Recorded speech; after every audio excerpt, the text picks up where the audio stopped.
everyone, today I'm getting organised by using some jars to store some craft supplies, but these boring old jars aren't very pretty at the moment, so I'm going to look at how we can decorate them. So I've got myself a little spice jar here that I'm already using to store some things in.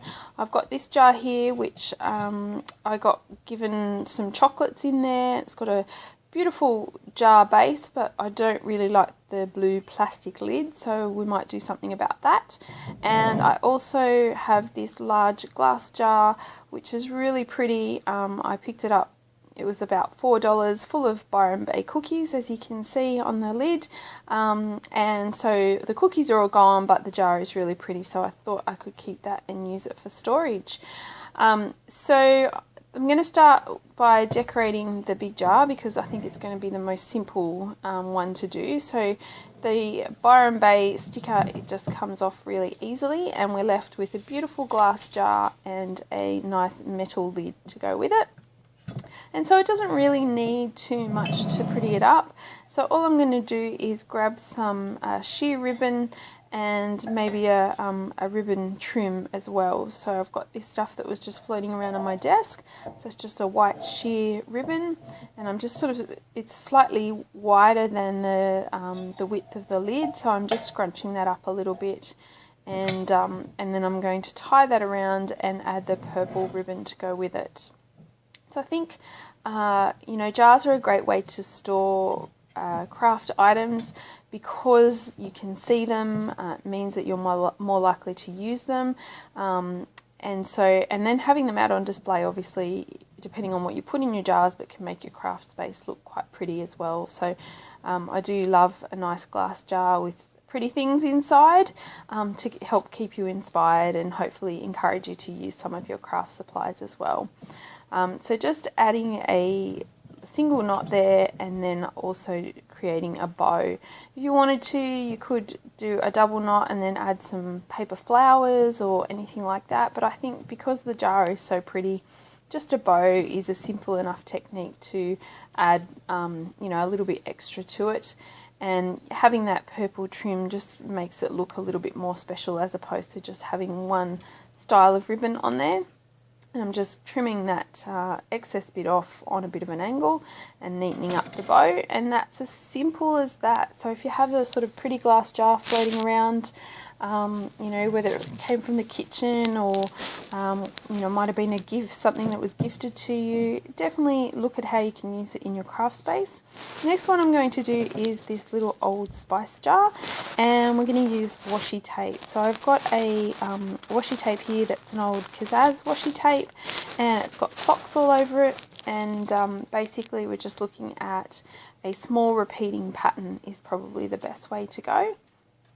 And so just adding the washi tape to the lid across the middle, and then I'll go ahead and line up the pattern as best I can all the way across the lid. The beauty of using washi tape is that if you've got plenty in your craft supplies, then you're using up the product that you have. Also the fact that you can coordinate the colours so you can do multiple jars quite cost effectively. And if you decide that you want to change the colours out, washi is easy enough to peel off and do a different colour. So particularly if you have a feature jar, you want to cover the lid in washi, and then you decide that you like a different colour, it's easy enough to peel it off and start again.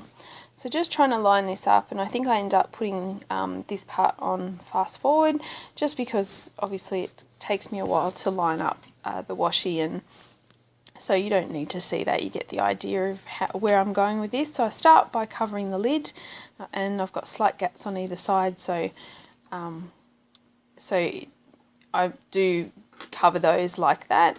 In hindsight, I probably should have started on one edge, but decided to start in the middle just to make sure that I got the pattern looking the way I wanted it to across the lid. And then once I've done that, I'll go around with my craft knife and trim off all the excess, and then go around the edge with that washi tape as well. And I'm just pressing it down. This particular spice jar has a curved top to it, So I'm just sort of covering the curve before I will then go around the edge with the washi, the same washi. Could use a different washi if you wanted to, and I actually end up using a slightly different washi to finish it off, but yeah, I'll go around the edge with this one first.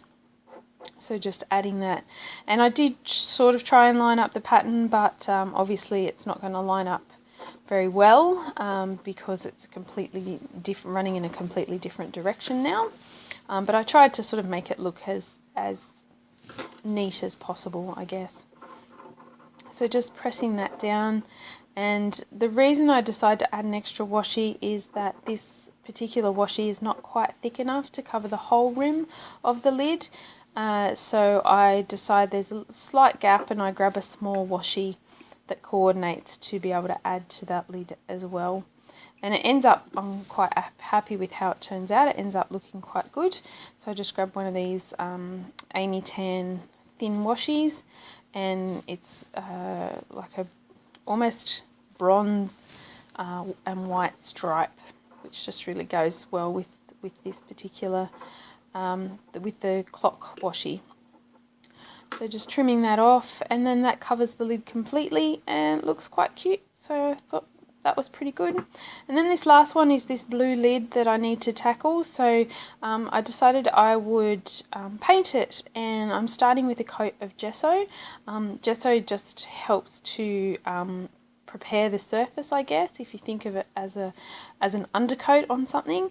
And so I painted that whole lot and let it dry, and then I'm going over it with gold paint. I did only give it one coat of gesso, but you can see, well, you can't see because I'm accidentally painting off screen, but if you could see, you would see that there was gaps between the gesso. There was a little bit of blue showing through, but I figured I was going to do a fairly thick coat of this gold, and I was impatient, so I just ended up going ahead and painting straight over the coat. So I've gone ahead and painted all of that off camera, and now what I'm doing is just picking up a bit of extra paint and adding texture to the lid. So I used a thick gold paint, which is designed to add texture, and I just thought that might create a bit more interest. So they're the 3 jars that I have decorated to use in my craft space to try and get some of my supplies organised. And so that one already has some stuff in it. I'm not quite sure what I'm going to do with the big one, but I'm going to show you now what I am actually planning on doing with the one that I painted the gold with the gold lid. So you may be able to see just to the bottom of the screen that I have a Ziploc bag with a whole bunch of ribbon offcuts in there, and so rather than keep those in my container with all of my ribbon spools, I'm actually going to put them into this jar, and the idea is that I will have it on display. It looks pretty, but it also will encourage me to use up some of these trims that I have before I sort of cut into new stuff. So I've got bunches of lace and all sorts of different ribbon and cord, and basically any ribbons or trims that I haven't used or haven't used up, and just have little bits and pieces of it left over. So I'm just shoving all of that in there. And yeah, so I hope you enjoyed this idea for storage and getting organised. I'd love to see comments below if you use jars in your craft space, and if you decorate them, how do you decorate them, and yeah, that would be great. So I hope you enjoyed this video. Thanks for watching. Give it a thumbs up if you liked it, and if you want to see more videos, please subscribe to my channel. I'll catch you in the next video.